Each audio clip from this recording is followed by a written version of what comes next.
just going to tell you a little bit about how I got to the point where I was in tune with the energy of God, and then a little bit from the book, and then we'll do the book signing. I will take a few questions after in about 15 minutes or so. So I first want to thank everyone for being here. I can't even, it's so beautiful to see all these wonderful people here. And God bless you. It means the world to me. It really does. Because this book has kind of been the secret side of myself that got nudged into happening.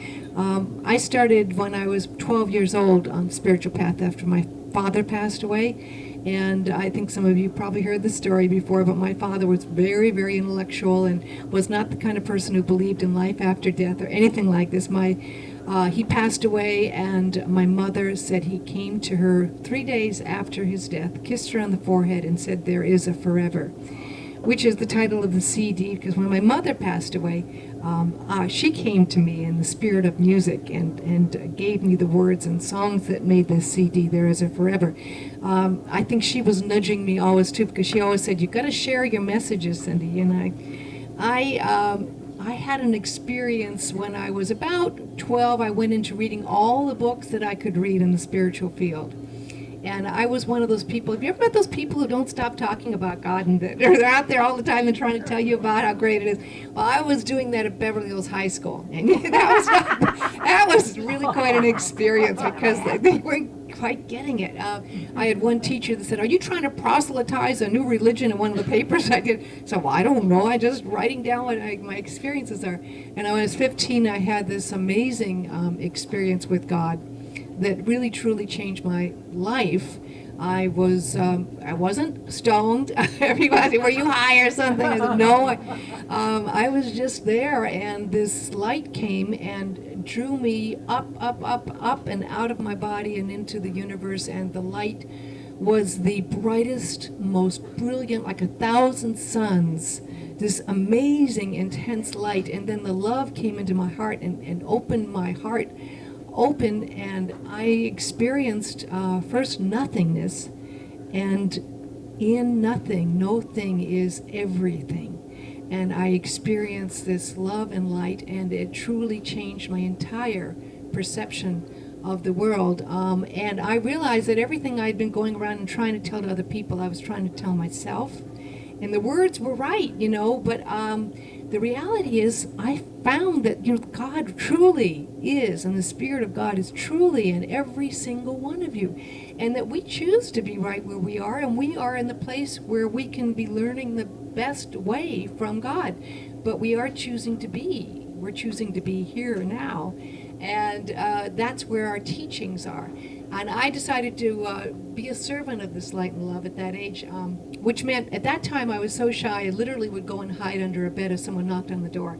And I had to make quite a transformation to get to the point where I landed up doing radio, and I've been doing but at least I could hide behind the microphone, and it's really a lot easier asking people questions than is being on the other side and accepting and answering those questions.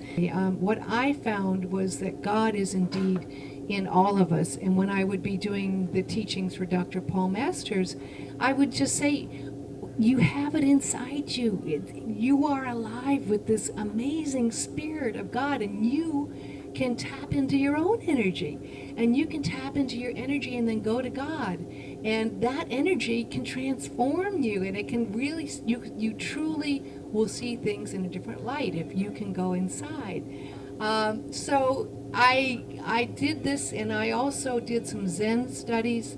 I have to say, I know Arnie Kotler is here. He just co-books, and he was one of the first people to bring Thich Nhat Hanh out. He worked with Thich Nhat Hanh and did all those books, and is a publisher here in the island, and he studied Zen for I think 30 years as well.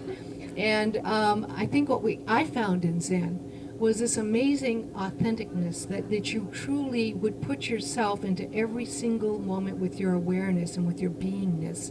And when you sit also in silences, sometimes you do for days in Zen meditation, everything comes up.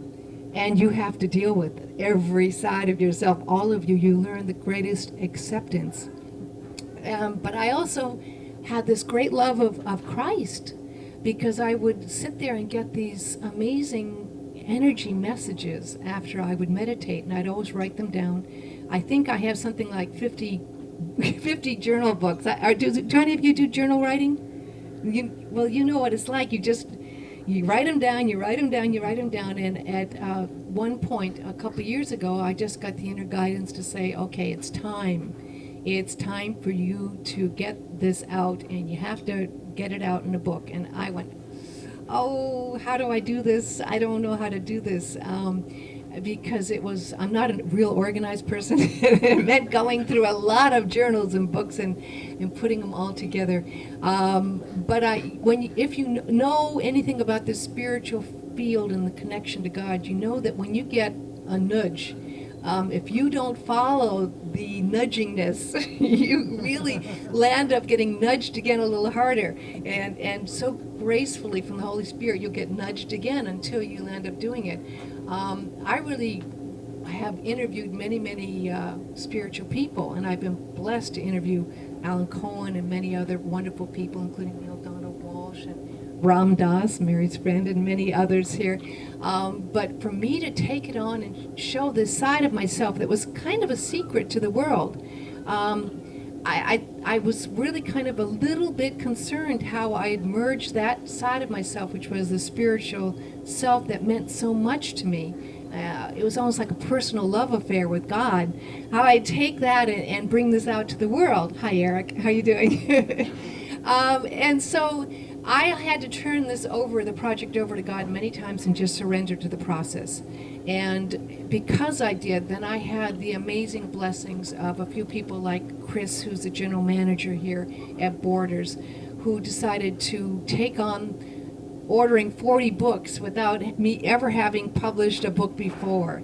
I mean, that was such a blessing. And Alan Cohen showing up and saying he would be glad to write something and introduce me. And I know many of you are in the spiritual fields here, and I look at people like Mary Olmwake, and I think, how does she do these wonderful teachings that she does? And she stands up there and tells funny stories, and she just channels that energy of light. And same with Alan. And it's so beautiful to watch. And I've never really done it before.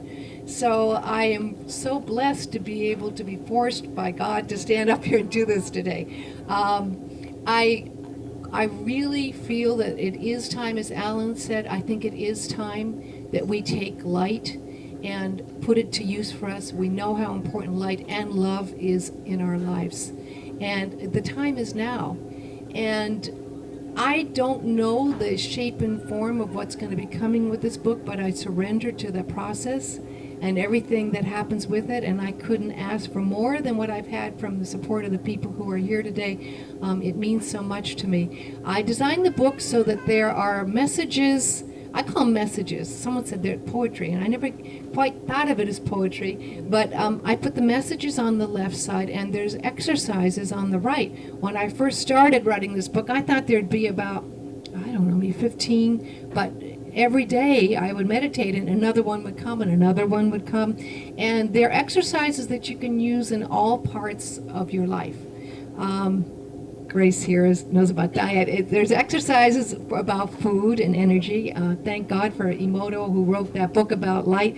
And if you can think about the energy and the power of what was done with the light in the water, and you can think of putting that same energy into every single part of your life, there is really a transforming process that can happen. And you don't have to be an expert. You can set your intention, and you can have the motivation, and then it will work for you. The book was designed not to read from cover to cover. It was designed to read a little bit at a time. As Alan suggested, open it up anywhere and sit with it and let it be with you and let you be with it and let the light come into you. I really am a strong proponent of meditation. I feel meditation is very, very key. So if you can get your candle out and you can sit in silence and do your breath work, and then go inside to that quiet stillness that we know and love so much, and then be open to receive.